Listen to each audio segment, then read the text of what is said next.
देवभूमि में आपका स्वागत है। मैं हूं आपके साथ हैदर जैदी। आइए खबरों की शुरुआत करते हैं। इस वक्त की बड़ी खबर से आपको बताते हैं, कल से शुरू होगी चार धाम यात्रा। कल से गंगोत्री यमुनोत्री धाम के कपाट खोले जाएंगे। कोरोना महामारी के चलते 2 साल बाद चार धाम यात्रा शुरू हो रही है। चार धामों में दर्शन के लिए श्रद्धालुओं की संख्या तय की गई है। हर रोज गंगोत्री में 7,000 श्रद्धालु दर्शन कर सकेंगे। यमुनोत्री में 4,000 श्रद्धालु ही दर्शन करेंगे। केदारनाथ में एक दिन में 12,000 श्रद्धालु दर्शन करेंगे। बद्रीनाथ में 15,000 श्रद्धालु दर्शन करेंगे। तो कल से चार धाम यात्रा की शुरुआत हो रही है और ये इस यात्रा में कल से चार धाम यात्रा में जो श्रद्धालु हैं उनकी संख्या सीमित कर दी गई है। कल खुलेंगे गंगोत्री यमुनोत्री धाम के कपाट। कोरोना महामारी के चलते 2 साल बाद चार धाम यात्रा की शुरुआत। चार धामों में दर्शन के लिए श्रद्धालुओं की संख्या तय हो चुकी है। हर रोज गंगोत्री में 7,000 श्रद्धालु दर्शन कर सकेंगे और यमुनोत्री में आपको बता दें कल से कपाट खोले जाएंगे। कल से शुरू होगी चार धाम यात्रा। कल खुलेंगे गंगोत्री और यमुनोत्री धाम के कपाट और कल से ही यात्रा की शुरुआत हो रही है। कोरोना महामारी के चलते 2 साल बाद यात्रा की शुरुआत हो रही। चार धामों में दर्शन के लिए श्रद्धालुओं की संख्या तय कर दी गई है और इस संख्या में गंगोत्री में 7,000 श्रद्धालु ही दर्शन कर सकेंगे। तो ये जो यात्रा है, इस यात्रा में कोरोना को देखते हुए 2 साल बाद ये यात्रा शुरू हुई है। कल खुलेंगे गंगोत्री और यमुनोत्री धाम के कपाट।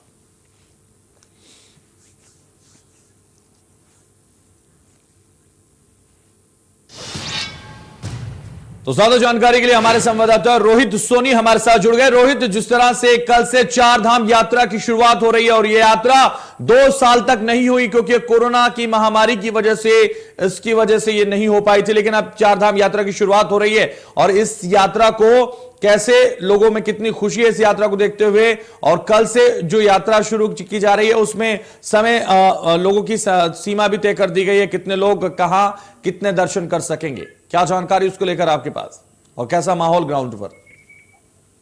बिल्कुल, देखिए, चार धाम की यात्रा जो है कल अक्षय तृतीया के दिन गंगोत्री और यमुनोत्री धाम के कपाट खुलने के साथ ही शुरू हो रही है। खास बात यह है कि पिछले 2 साल वैश्विक महामारी कोरोना संक्रमण की दस्तक की वजह से जो चार धाम यात्रा काफी सीमित रही और कुछ समय तक के लिए ही संचालित की गई थी। लेकिन इस बार जब उत्तराखंड की परिप्रेक्ष्य में देखें तो फिलहाल कोरोना संक्रमण के मामलों में काफी कमी देखी गई है। तो ऐसे में इस बार चार धाम की यात्रा बृहद स्तर पर चलाने की कोशिश सरकार कर रही है और यही वजह है कि अभी तक अगर हम श्रद्धालुओं की बात करें तो श्रद्धालुओं भी काफी उत्साह देखने को मिल रहा है, क्योंकि अभी तक जो रजिस्ट्रेशन खोला गया था उसके तहत जो है 2,82,000 लोग अभी तक रजिस्ट्रेशन करवा चुके हैं। और जिस तरह से जो स्थिति यानी कि तमाम श्रद्धालुओं के आने की संख्या को देखते हुए उत्तराखंड शासन ने एक यह भी निर्णय लिया है कि कैरिंग कैपेसिटी के अनुसार रोजाना कितने तीर्थयात्री चार धाम के दर्शन कर पाएंगे उसकी समय सीमा भी तय कर दी है। यानी कि 15,000 श्रद्धालु जो है बद्री विशाल के दर्शन कर पाएंगे एक दिन में। इसी तरह केदारनाथ धाम में 12,000 श्रद्धालु दर्शन कर पाएंगे और गंगोत्री में 7,000, तो वहीं यमुनोत्री धाम में 4,000 श्रद्धालुओं की जो है कैपेसिटी तय की गई है, जो रोजाना श्रद्धालु इतने लोग दर्शन कर पाएंगे।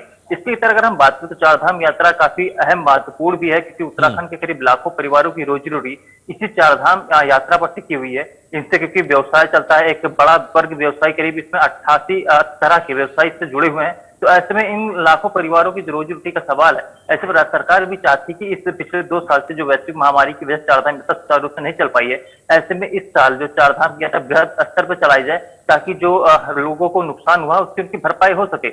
इस बात कोशिश भी की जा रही है और यात्रियों में भी काफी उत्साह देखा जा रहा है, क्योंकि जिस तरह से रजिस्ट्रेशन कराया जा रहा है इस बात से अंदाजा लगाया जा रहा है कि तमाम यात्री, तमाम श्रद्धालु हैं वह चार धाम के दर्शन करने आना चाहते। यही वजह है कि लगातार जो रजिस्ट्रेशन का प्रक्रिया भी बिल्कुल रोहित, तो लगातार रजिस्ट्रेशन की प्रक्रिया जारी है और जिस तरह से आस्था का प्रतीक चार धाम यात्रा, रामकृष्ण से मिलने का मार्ग चार धाम यात्रा शुरुआत होने जा रही है कल से। साफ तौर पर आपने भी कहा कि जिस तरह से आर्थिक को कहीं ना कहीं तंगी से भी लोग इसकी वजह से जूझ रहे थे, नुकसान भारी हुआ था उन लोगों को, पर्यटन विभाग, पर्यटन के लोगों को, और जो इससे जुड़े हुए लोग, जो लोग इसमें काम करते हैं उन लोगों को भी भारी नुकसान हुआ था।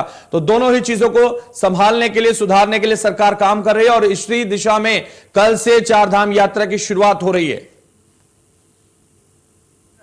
अगर हम बात करें तो लाखों परिवारों की रोजी रोटी टिकी हुई है और 2 साल से चार धाम की यात्रा सही ढंग से न चल पाने की वजह से उनका इनकम नहीं हो पाया है। तो ऐसे में व्यापारी वर्ग भी एक बात मांग कर रहा था कि चार धाम की यात्रा सुचारू रूप से चलाया जाए, क्योंकि अगर भारी संख्या में यात्री आएंगे तो उससे उनका व्यवसाय बढ़ेगा, व्यवसाय से उनको फायदा होगा। तो इस बार राज्य सरकार ने भी कोशिश किया और यही वजह है कि राज्य सरकार भी कोशिश कर रही है और तमाम व्यवस्थाओं को पहले चाक चौबंद कर दिए गए हैं ताकि चार धाम की यात्रा इस बार सुचारू रूप से चले, क्योंकि एक महत्वपूर्ण तीर्थ यात्रा होती है और देश से ही नहीं बल्कि विदेशों से भी लोग चार धाम की यात्रा पर आते हैं। हालांकि बीच में जो थोड़ी व्यवधान जरूर उत्पन्न होती है जब मानसून सीजन शुरू होता है जुलाई के महीने में, तो उस दौरान थोड़ा व्यवधान होता है, उस दौरान सैलानियों की संख्या श्रद्धालुओं की संख्या में काफी कमी होती है।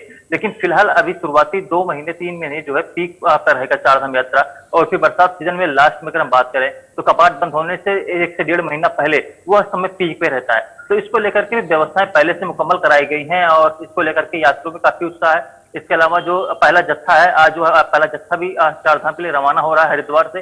तो कुल मिलाकर यह कि तैयारियां लगभग पूरी कर ली गई है। चार धाम यात्रा को लेकर के शासन प्रशासन पूरी तरह से मुस्तैद है, सभी को अलर्ट रहने के निर्देश दिए गए हैं और इस बात यह कहा गया है कि सभी लोग 8 घंटे की नौकरी न समझें बल्कि चार धाम को अपनी चार धाम यात्रा को अपना पूरा समय समर्पित कर दें, क्योंकि 6 महीने का ही चार धाम यात्रा है और 6 महीने में लाखों लोगों की रोजी रोटी जुड़ी हुई है, तमाम हमारी उत्तराखंड की साख जुड़ी हुई है, उत्तराखंड की संस्कृति जुड़ी हुई है। तो ऐसे में अतिथि देवो भवः के नारे के साथ जो है लोग यह कोशिश कर रहे हैं, मंत्री भी यह कोशिश कर रहे हैं कि लोग आएं और यहाँ से अच्छा एक सुखद संदेश लेकर के अपने राज्य को जाएं। जी बिल्कुल, तो जो भारत की परंपरा है, अतिथि देवो भवो की परंपरा, सनातनी परंपरा, इस परंपरा की शुरुआत कल से होने जा रही है और यह संदेश न सिर्फ भारत में जो आएगा बल्कि पूरी दुनिया में जो आएगा, क्योंकि चार धाम यात्रा सभी की आस्था का प्रतीक है। चलिए बने रहिए आप हमारे साथ रोहित।